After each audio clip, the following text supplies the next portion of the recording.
Hey everybody, it's Monday, which means it's the start of a new week. This week we are in week 5.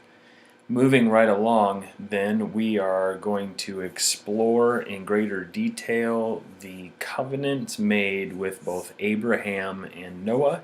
And this week we'll be able to talk about the flood narrative and its significance, as well as the tabernacle and its significance. And So, without further delay, you have some reading for this week. This week, again, we have two chapters, chapters 6 and 7, as we look at both Abraham and Noah, two key figures in when we talk about the covenantal throughout the entire Old Testament.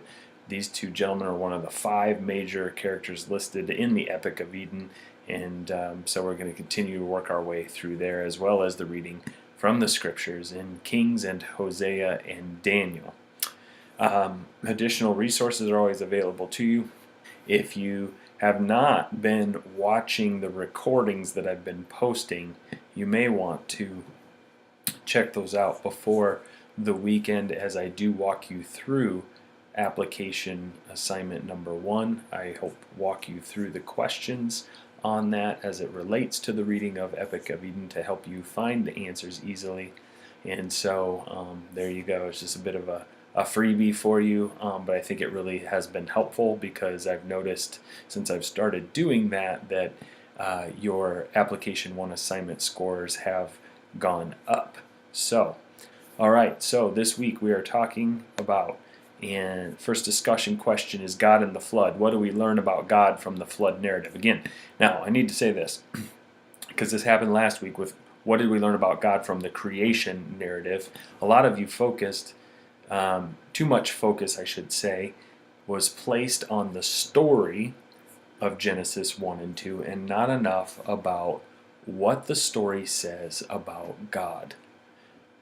When you read the flood story in Genesis chapter 6, chapter 7, what does that story teach you about God? That's what I really want to know. Who is God? And so, who is your understanding of God as it relates to this particular story? So really get to the heart of that. Dig deep. Write, a minimum of 150 words in your initial discussion post. Follow up with your classmates' posts. Challenge one another. Continue to ask questions where you're wondering or you are unclear about something. And now let's look at question number 2. What is typology according to the Epic of Eden? Give examples found in the Old Testament. All right. What is typology according to the reading? And give examples. Here's one we've already encountered from the reading from last week. Jesus is a type of Adam, right?